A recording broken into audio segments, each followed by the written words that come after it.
నమస్తే, welcome to GR news. Rashmika Mandanna, Vijay Deverakonda వీళ్ళ ఇరువురు కూడా పెళ్లిపీటలెక్కారు.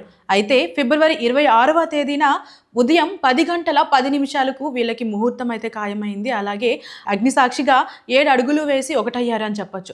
అయితే ఈ తరుణంలో వీళ్ళు 2 రకాల పద్ధతుల్లో వివాహం చేసుకోబోతున్నారంటూ మనకి చాలా న్యూస్ అయితే చూస్తున్నాం. అయితే ఉదయం వచ్చేసి విజయ్ దేవరకొండ తరపున హిందూ పద్ధతిలో అయితే వివాహం జరిగింది.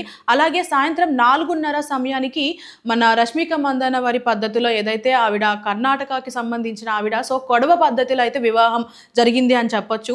అయితే మనందరికీ హిందూ సాంప్రదాయం ఎలా ఉంటుంది, హిందూ పెళ్ళిళ్ళు ఎలా జరుగుతాయి అనేది అందరికీ తెలుసు. అయితే ఈ కోల్కతాలోని కొడవ స్టైల్ వివాహం ఏంటి, అసలు ఈ పద్ధతి ఏంటి, ఈ సాంప్రదాయం ఎలా ఉంటుంది అనేది చాలా మందికి తెలియదు. ఎందుకంటే ఇది అసలు చాలా కాలం వెనుక అంటే అంతరించిపోతుంది అని చెప్పొచ్చు. సో అయితే ఈ వివాహం ఏదైతే రష్మిక మందన గారు అండ్ అలాగే విజయ్ దేవరకొండ గారి వివాహం విషయానికి వస్తే ఇరువురి సాంప్రదాయాలను ఇద్దరు గౌరవిస్తూ సో ఇంకా ఆ పద్ధతిలో చేసుకోవాలని ఇరువురు అనుకున్నారు.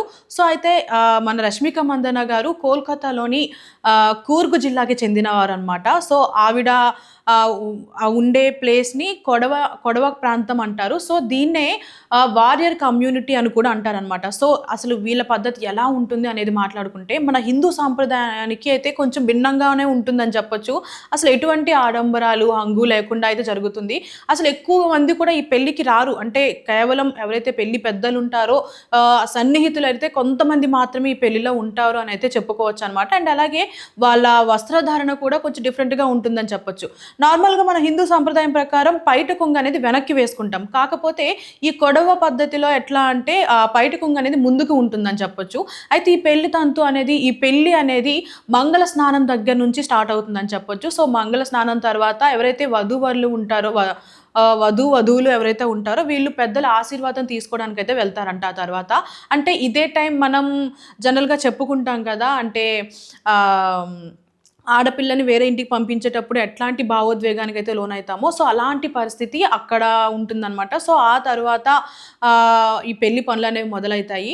అంటే ఎక్కువ మంత్రాలు కూడా ఉండవు అని చెప్తున్నారు. అంటే లైక్ మనం ఎప్పుడు మన హిందూ సాంప్రదాయం ప్రకారం 7 అడుగులు వేసి అయితే చేస్తారు కదా, సో ఆ పద్ధతి కూడా వీళ్ళ దాంట్లో ఉండదంట. జస్ట్ సింపుల్గానే జరుగుతుంది.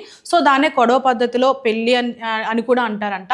అయితే ఇందులో ముఖ్యంగా హైలైట్ ఏంటి అంటే గన్తో పేల్చి మరీ వీళ్ళు సెల్యూట్ చేసి చేస్తారు ఈ పెళ్లిలో అంటూ కూడా ప్రచారం ఉంది. అంటే ఇదంతా అప్పట్లో జరిగేది, ఇప్పట్లో ఎక్కువ మ్యాక్సిమం ఎవరు చేసుకోవట్లేదు అనమాట. ఇట్లా గన్తో కాల్చి సెల్యూట్ చేసే పద్ధతి కానివ్వండి, లేదు అంటే కొన్ని ఉన్నాయన్నమాట. సో ఇంటర్నల్గా సో అలాంటివి కూడా చాలా అంతరించిపోయాయని చెప్పొచ్చు. అయితే ఇప్పుడు మళ్ళీ రష్మిక మందన గారి పెళ్లి టైంలో మళ్ళీ ఇదంతా ఆ సాంప్రదాయం ప్రకారం జరగడం అనేది చాలా వైరల్ అవుతుంది. ఇప్పుడు కొడవ సాంప్రదాయం మళ్ళీ పుట్టింది అని చెప్పొచ్చు ఈ నేపథ్యంలో.